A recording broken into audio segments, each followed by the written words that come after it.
ସୁନ୍ଦରଗଡ଼ ବନଖଣ୍ଡ ବିଭାଗ। ସୁନ୍ଦରଗଡ଼ ବନଖଣ୍ଡ ବିଭାଗ ପକ୍ଷରୁ କଲରାପତ୍ରିଆ ବାଘର ସୁରକ୍ଷାକୁ ନେଇ ସଚେତନତା କାର୍ଯ୍ୟକ୍ରମ ଓ ଆର୍ଆର୍ଟି ମକ୍ ଡ୍ରିଲ୍। ସୁନ୍ଦରଗଡ଼ ବନଖଣ୍ଡ ବିଭାଗ ପକ୍ଷରୁ ଗତକାଲି ଅର୍ଥାତ୍ 7 ତାରିଖରେ ଆର୍ଆର୍ଟି ମକ୍ ଡ୍ରିଲ୍ କାର୍ଯ୍ୟକ୍ରମ ଅନୁଷ୍ଠିତ ହୋଇଯାଇଛି। ଏହି କାର୍ଯ୍ୟକ୍ରମଟି ଆରମ୍ଭ କରିଛି ରାଜ୍ୟ ବନ ବିଭାଗ ଓଡ଼ିଶା।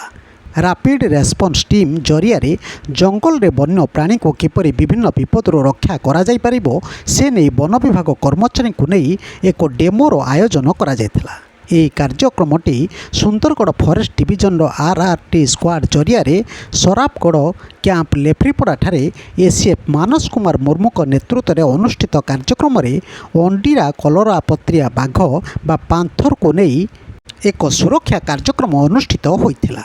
ଗାଁ ମୁହାଁ ହେଉଥିବା ବାଘକୁ ଉଦ୍ଧାର ସହିତ ଜନସାଧାରଣଙ୍କ ଜୀବନ କିପରି ସୁରକ୍ଷିତ ରହିପାରିବ ଓ ପୁନର୍ବାର ପାନ୍ଥରକୁ ଜଙ୍ଗଲରେ କିପରି ଛାଡ଼ିବାକୁ ନେଇ କାର୍ଯ୍ୟକ୍ରମ।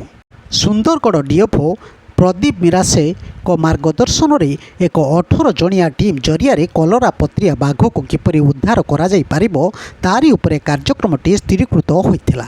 ଏଥିରେ ସୁନ୍ଦରଗଡ଼ ବନଖଣ୍ଡର ସମସ୍ତ ଷ୍ଟାଫ୍ ଟ୍ରାଙ୍କୁଲାଇଜେସନ୍ ଏବଂ ରକ୍ଷକ ଗାଡ଼ି ଏବଂ ଉଦ୍ଧାର କାର୍ଯ୍ୟ ପାଇଁ ବ୍ୟବହୃତ କାଫେ ସମେତ ବିଭିନ୍ନ ଅସ୍ତ୍ରଶସ୍ତ୍ର ସରଞ୍ଜାମ ବ୍ୟବହୃତ ହୋଇଥିଲା। ଏହି କାର୍ଯ୍ୟକ୍ରମରେ ବୁଢ଼ାରାଜା ଗ୍ରାମର ଜନସାଧାରଣ ଯୋଗ ଦେଇଥିଲେ। ଦେଖନ୍ତୁ ତାରି ଚିତ୍ର।